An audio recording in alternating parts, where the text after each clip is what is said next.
توجہ نہ سن لو کیا تسی پرواہ نہیں کر رہے ہو روزیاں دی نہ کوئی بڑے کر رہے نہ چھوٹے کر رہے لیکن میرے محبوب علیہ السلام کے غلاموں ذرا غور کرو ایک روزے کا مقام اور فضیلت کی ہے میرے کریم آقا صلی اللہ تعالیٰ علیہ وسلم کہ رمضان مبارک کا ایک روزہ ہے توجہ بولو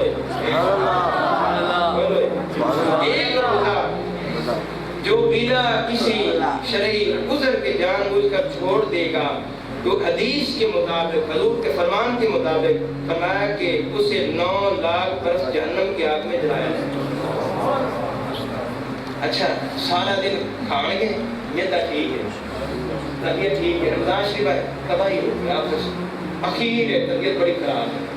میں کہ طبیعت ہی خراب نیتا خراب ہو گیا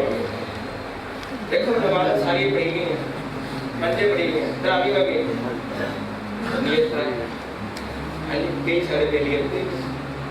کہ یہ تراویح پڑھا کے روزہ لایا جائے بس خدا کا خوف کرو سنو حضور علیہ السلام فرمایا کہ 9 لاکھ پر جہنم کی آگ میں جلنا پڑے گا جس نے ایک روزہ فرمایا کہ چھوڑ دیا رمضان شریف کا فرمایا کہ اگر عمر بھر کے روزے رکھتا ہے تب بھی اسے چھوڑے ہوئے ایک روزے کی فضیلت نہیں پا سکتے یہ رمضان شریف کے روزے کی فضیلت ہے حضور علیہ السلام نے فرمایا کہ سب سے زیادہ جو عمر ہے نا سب ایک ہی عمر ہے جتنے بھی پرندے ہیں فرمایا کہ جوان ہو گئے پھر بوڑھا ہو جائے پتہ کتنی عمر ہے 500 برس سے نکل ہوا جاتا ہے 500 برس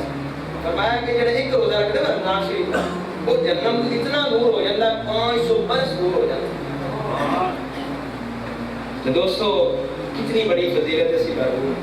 قرآن پڑھا جا رہی ہے اسی محروم ہے نوجوانوں عمر گزر جائے گی نوجوانوں یاد رکھو ماں باپ کی فرمانبرداری کرو اے بات یاد رکھ لو حدیث سے تبیان قرآن وبالوالدین احسانا کا پہلا سپارہ ہاں جی اور پہلا سپارہ اور نصف پھر دوسرا نصف یعنی نصف ہو رہی ہے یعنی پائیا پھر پائیا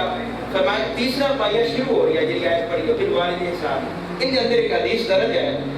میرے قریب آقا کی بارگاہ ایک شخص حاضر ہو گیا کہ یا رسول اللہ میں نماز بھی پڑھنا رمضان شریف کے روزے بھی رکھنا کی کرنا بابے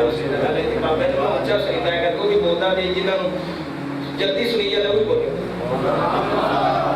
رب نے زبان دیتی ہے یار اے اللہ نے ذکر نہیں بولنی ہے مصطفیٰ نے فرمان نہیں بول کتنے بلانی ہے یا بلانی تو اتنے بڑی اللہ اللہ بابا نہیں بولتی ساڑی مسیح نہیں بولتی خدا گل کرنے مقصد ہے گل مختصر کرنا انہیں کہ سارے کام یعنی روزے نماز پڑھنا زکوٰۃ ادا کرنا رمضان شریف کے روزے رکھنا اور حضور علیہ السلام کی بارگاہ سے کہا کہ یا رسول اللہ کیا میں جنت میں چلا جاؤں گا حضور نے فرمایا کہ تو جنت میں چلا جائے اور سنیا کہ صحابی کہتے ہیں کہ جدوں وہ جان لگا حضور نے فرمایا شرط ہے توجہ کریں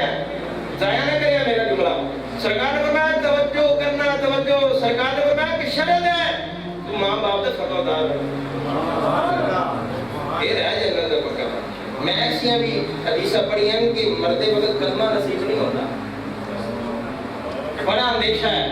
کہ بندہ دنیا تو بے ایمان جاندا کہ اگر ماں باپ کی نافرمانی کی ہے دوستو اگر چاہتے ہو کہ سانو دنیا کی ہر چیز ملے دنیا کی ہر نعمت والے قدمہ چاہے تسی ماں باپ دے قدمہ چاہو اللہ تعالی کی بارگاہ میں تلاوت کی توفیق عطا فرمائے واخر دعوانا الحمدللہ رب العالمین